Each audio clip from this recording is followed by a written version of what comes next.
The wind had no mercy that day. It sliced through coats and ribs alike, whispering cruelty through the cracks of a broken town that had long since stopped pretending it had a heart. Men stood in loose circles outside the saloon booths, buried in half-melted snow breath, fogging in clouds. They weren't here for whiskey or weather talk.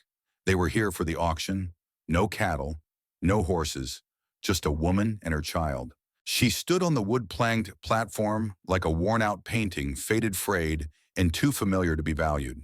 Her hair, once copper-bright, now clung damp to her neck, matted from sleet. Her cheeks where wind scoured her shawl, barely holding together at the seams. But it was her eyes, dull, defiant, and tired, that betrayed the weight of everything she wasn't saying. Beside her, a boy no more than 5 held her hand with fierce desperation. His coat was 2 sizes too big and patched with old feed sacks. His lips had gone a little blue. He didn't cry, but his eyes searched the crowd as if begging anyone to stop what was happening. The man who'd put them there paced like he owned the world. Her husband in name only, thick-bodied, red-nosed, and slick with ale. He waved his hand at the crowd and barked something like a laugh. "She's still got all her teeth, boys. And look, you get the brat for free." Laughter cracked through the crowd, sharp and hollow. Some men spat into the snow. Others looked away, not out of shame, but boredom. They'd seen this before. Plenty of men tired of their wives trading them for coin whiskey, or sometimes just to settle a bet. "Come on," the auctioneer drawled, stepping up with his hat tipped back and his voice like gravel. "Starting bids $1. Silence. The woman didn't flinch, not when they laughed. Not when the wind lifted her skirt hem to show her worn boots. Not even when a voice from the crowd muttered, "She ran once, I heard. Got caught in the next county. $1," the auctioneer repeated. "Anyone. No hands, no bids." The child tugged at his mother's sleeve. She didn't look down.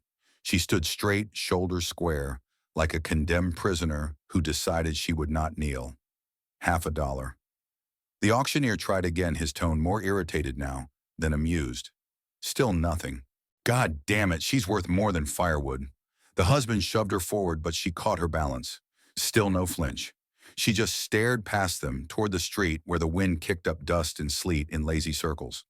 That's when he moved. From the back. From the shadow between the blacksmith's awning and the old church post. A man. Alone. He stepped into view without sound, his boots pressing deep into the slush. He wore a long, dark coat and a felt hat pulled low. His face was half shadowed, but his eyes were visible gray as river stones and just as unreadable. The auctioneer blinked. "You bid din, stranger." The man didn't answer. He reached into his coat, pulled out a crumpled envelope, and handed it to the auctioneer. Then he looked at the woman. Not with pity, not with hunger, just recognition. The auctioneer opened the envelope, scanned its contents, and let out a low whistle. "Hell, you're serious." He stepped aside. "Sold." The husband shouted something foul, but the sheriff, who had been leaning lazy against a post all along, straightened and took a step forward. Just enough for the husband to bite his tongue and spit in the snow instead. The stranger didn't touch her, didn't offer a hand. He just nodded once slow. She looked at him, eyes narrowed like she was trying to see through fog. He turned. She followed. No words were exchanged. Not one.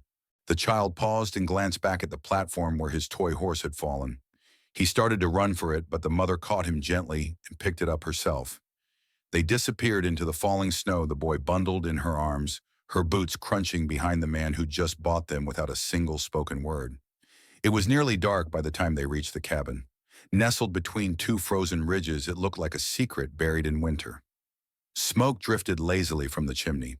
The porch creaked beneath their weight, but the door opened without a groan. Inside, it smelled of cedar and bread. A kettle hissed softly over the fire. The man pointed to a chair, then to the hearth. She walked forward unsure and sat the child down beside the flames. Then he left the room. Her fingers trembled as she removed the boy's boots. His toes were white but not frozen. She wrapped them in an old shawl and held them close to her body. He curled into her, whispering something she didn't quite catch.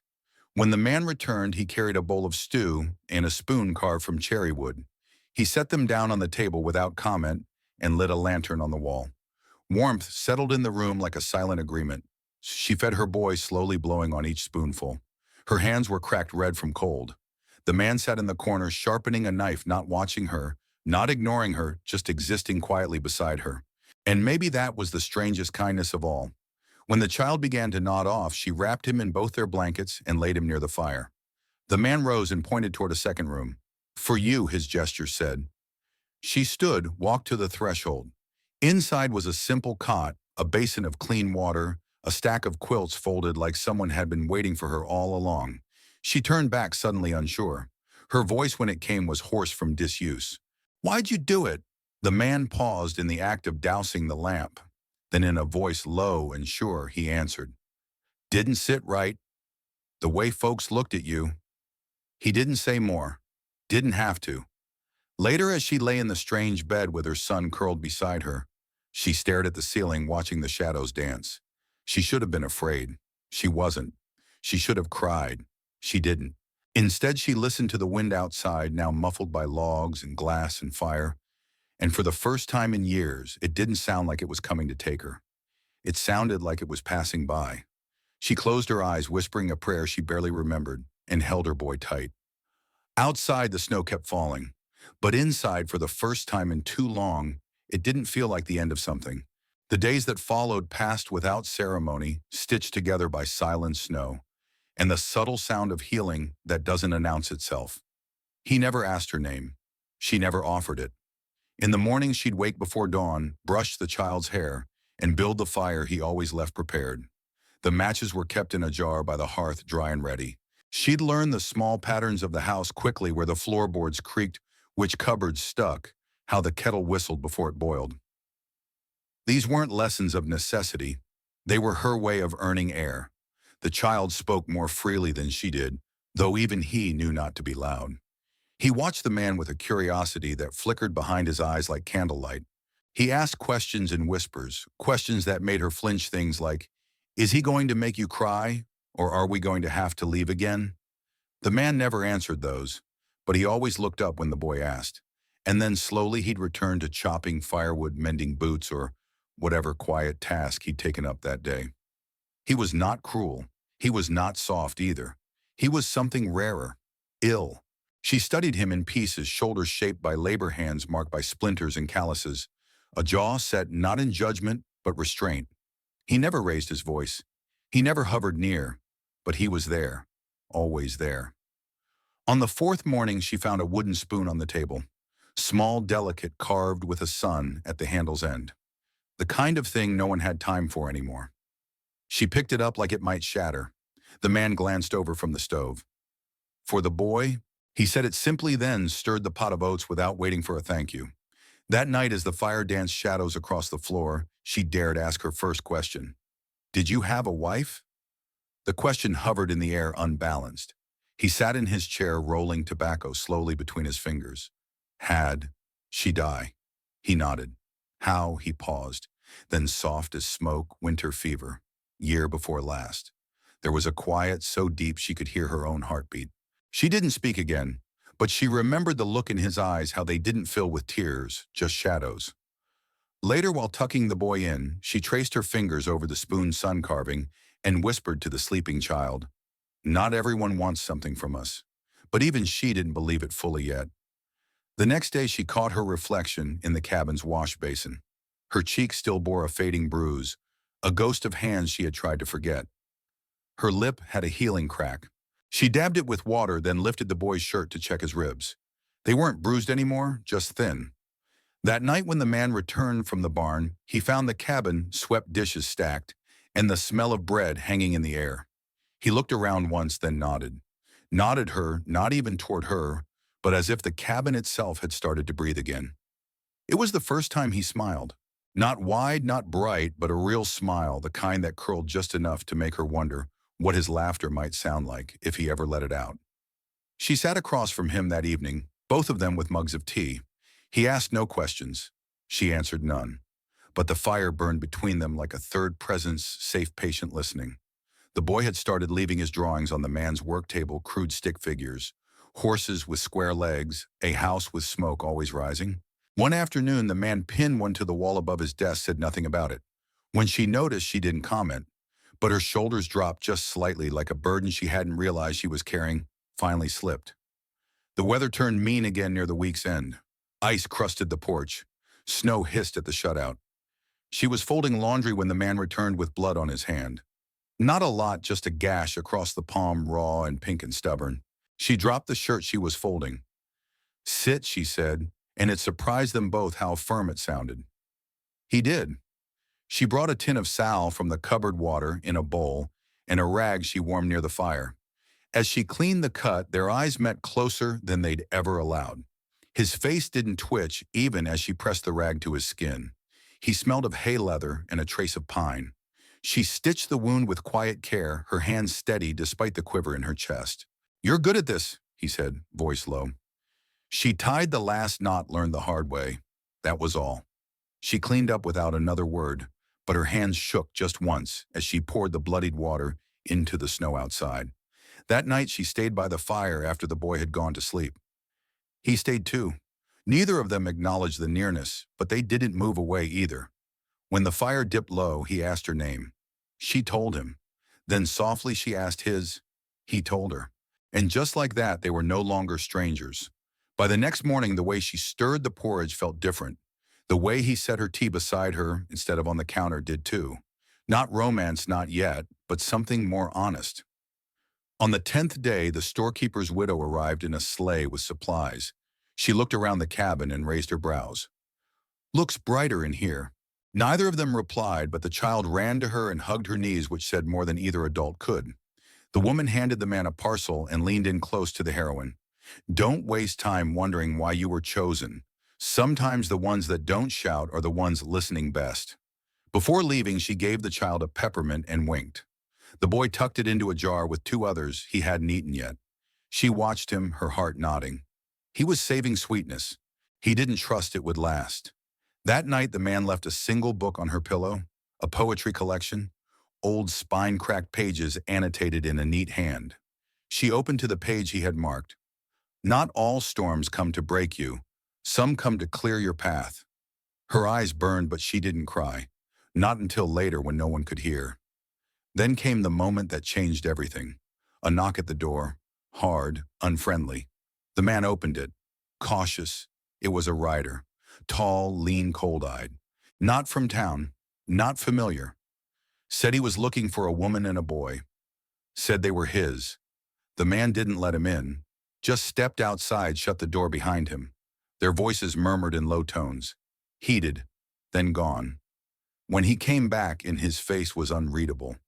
"Who was that?" she asked, voice thin. "Doesn't matter," he said. But he sat by the fire that night longer than usual, knife in hand, sharpening it slowly, like the sound could keep whatever danger had passed from coming back. And she, for the first time since arriving, locked the door. The silence between them that night was not cold. It was heavy, protective, alive. She went to bed but couldn't sleep. The wind outside rattled the eaves, but the boy breathed steady beside her. Eventually she rose, walked to the hearth, and found him still there, as if waiting for her. She sat beside him, and without asking, without needing to explain, she took his hand and held it. Fingers interlocked. Warm, real. Neither of them spoke. They didn't need to, because sometimes the deepest truths are spoken in silence, and sometimes the people we belong to are the ones who let us be quiet long enough to hear ourselves again. Spring came slow that year, as if the land itself feared what might bloom after such a long silence. Snow thawed reluctantly, melting into gray puddles that laced the prairie like bruises. The ground softened underfoot, releasing the scent of old roots and promises buried deep. Inside the cabin, change moved more swiftly. She had started with little things, a ribbon stitched into the curtain hem, a sprig of dried lavender tucked into the folds of a quilt, a patch mended on the elbow of his work shirt that she didn't ask permission for. Her hands, once used only for shielding and caring, had learned how to shape peace, and in the shaping she was learning her own worth. The man noticed. Not all at once, but in the way he lingered longer at the table after meals and the way he'd rest his hand briefly on the back of her chair before stepping outside. He didn't speak of it. He didn't name it. But she could feel it in the air between them. Charged, careful warming. The boy had taken to following him around the pasture, asking about everything. Why fences had to be mended, why nails rusted, Why birds always flew west in the evening. The man answered what he could, and when he didn't know, he admitted it. The boy began calling him sir at first, then mister, then nothing at all. He just tugged his coat and asked his questions.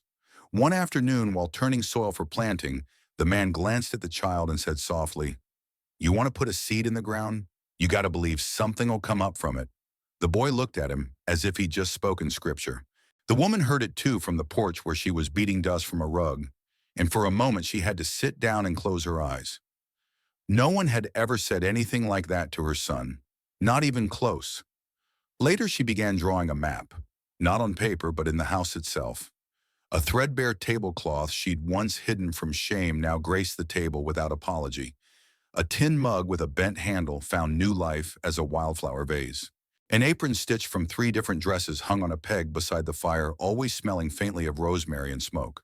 She hadn't just moved in, she'd made the house speak again. And the man who had once lived like silence was safer than grief began to listen. There were small rituals now. He'd bring in kindling before dawn.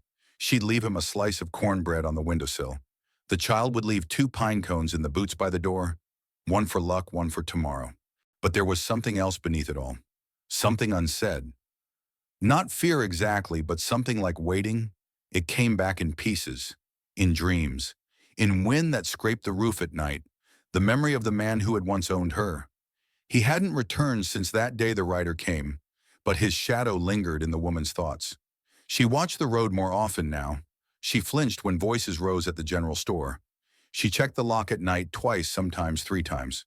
The man never asked why, but one morning she found a rifle newly oiled by the hearth. Not loaded, not meant for show, just ready, and next to it a second cradle. Not for her son, a new one, small, empty. She stared at it for a long time. Her fingers traced the curves, the gentle carved arcs in the wood. Then she looked down at her own stomach. No swelling, no child. But the thought had come to him, or maybe the hope, or maybe just a belief that life had a right to keep going. That night she dared ask a question she never thought she'd voice. "Do you regret bringing us here?" He didn't answer at first, just stoked the fire with measured care. Then, still facing the flames, he said, "I regret not doing it sooner." She didn't cry. She thought she might. But something stronger took root, a kind of quiet awe. One afternoon she heard laughter, real, full-bodied, sunlight thick, coming from the barn. Her son had tried to lasso a fence post and tripped backward into a hay pile. The man had seen it and laughed, hands on his knees, eyes crinkled, warmth echoing through wood and sky. She froze on the porch holding a bucket of fresh water and just listened. She hadn't heard that sound since her own father died, and somehow it made her knees tremble. But joy was always brief, wasn't it? The letter arrived 2 days later, folded into thirds, pinned to the door with a rusty nail. No name, no wax seal, just a paper scar on the front of the cabin. She saw it first, pulled it down with shaking hands. Inside were 5 words. "I'm coming for what's mine." She didn't tell the man. Not at first. She buried the letter under the floorboard by the hearth, beneath the patch of loose wood she'd always meant to fix. That night she made stew with extra potatoes, folded the laundry tight, and kissed her son's head 3 times instead of 2. But silence is a weight, and the man noticed. After supper he set down his cup and simply asked, "What happened?" She didn't want to speak it aloud, but she opened the floorboard and handed him the folded letter. His hand didn't shake as he read it. His jaw didn't clench. He simply folded it again and put it in his coat pocket. "What do we do?" she whispered. "We stay. But if he comes, he'll be met." There was no anger in his voice, no threat. Just the same quiet strength he'd shown since the day he bought her, for no reason other than he couldn't stand the sight of cruelty. She looked at him, then not as a stranger, not even as a rescuer, but as a man she might someday love. Not for saving her, but for giving her the space to save herself. The next morning she didn't wait to be asked. She took the boy's hand and led him to the creek while the sun still cut gold across the fields. She showed him how to watch for trout shadows, how to know if a snapping twig meant squirrel or something worse. She taught him how to pack a sack with food and Flint how to move without sound. She was not afraid. She was preparing. The man watched from the ridge unseen. Later, when the boy slept, she sat on the porch step and spoke. I'm not running again. I know. If he comes, he won't take you. They didn't speak more. But the wind passed through the trees that night like a lullaby sung in an old tongue, and something inside her eased. The next day, the storekeeper's widow arrived again. She brought seeds, corn, beans, tomatoes. They all worked together to turn the soil, even the boy with his too small shovel and serious face. By sundown, the garden was planted rows upon rows of possibility. As the man washed the dirt from his hands, the woman handed him a cloth and said, "You're not what I expected." He met her eyes. "Neither are you." And then at last there was laughter, soft shared. That night she sat with her diary. She wrote, "I was sold like nothing. Then I was seen. Then I was still. Now I am home." But the next dawn brought something unexpected. A horse's cry. One rider at the edge of the field, not approaching, just watching. The woman stepped onto the porch, hands clenched. The man followed, said nothing. The rider turned his horse after a long moment and disappeared into the trees. Not today, but maybe soon. The man placed a single nail on the porch rail, silver heavy, and beside it the rifle. She nodded once, then turned back to the house. She had bread to bake, blankets to mend, and heaven to protect. It happened on a Tuesday, the kind of day where the wind was quiet and the sun sat soft in the sky, as if the land itself didn't want to make a sound. She had just laid the fresh linens out on the line, her hands smelling of lavender and ash, when she heard the distant rhythm. Hooves, steady, deliberate, coming up the south trail. Not a neighbor, not a passing rider, no one from town. She didn't call for the man. She didn't move, just turned slowly, brushing her skirt clean, as if facing down a ghost should come with dignity. The rider came into view just past the split rail fence. It was him, her husband, the man who once sold her like a rusted pan, the man who left bruises like fingerprints and laughed when the boy cried for help. He hadn't changed much, still broad-shouldered, still wearing that same battered hat. But something in his face had soured further, like milk too long forgotten. His eyes searched the yard, landing on her, then the house, then the child's toys beside the porch step. He dismounted without a word. Behind her, the screen door opened with a creak. She felt the presence before she turned. The man who had given her shelter, who never once asked her to be anything but still and safe. He stood quietly, rifle in hand, held low but sure. The husband's lip curled. "You got comfortable." She didn't answer. He looked at the man beside her and spat in the dirt. "You think buying what's mine makes her yours?" The rifle didn't rise, but the man's voice came low and certain. "She ain't yours. Not ever. I married her. You sold her." The wind shifted. A crow called out once and fell silent. "She's coming with me," the husband said. "And the boy. Blood's blood." "No," she said. "Just that. One word. A steel line drawn across years of silence." He stepped forward. "You don't get to say that. I do now. You think this man loves you? Think he'll keep you when you're used up, when you break?" The man moved forward then. Not fast, not angry, just forward. He stepped down from the porch, boots steady on the dirt. "You need to leave." The husband laughed. Bitter. "You think you can scare me?" "No." The man glanced toward the barn. "But I didn't come alone." At first the husband didn't understand. Then the sound came. A second set of hooves. From the far trail the sheriff rode up. Behind him the storekeeper's widow in a wagon, eyes sharp as flint. The husband's face twisted. "This your idea of law?" The sheriff dismounted, hat low. "Saw you toss that girl like scrap in front of half the town. I ain't here to argue. I'm here to make sure you ride out." "I'll be back," the husband hissed. But even he heard the hollowness in it.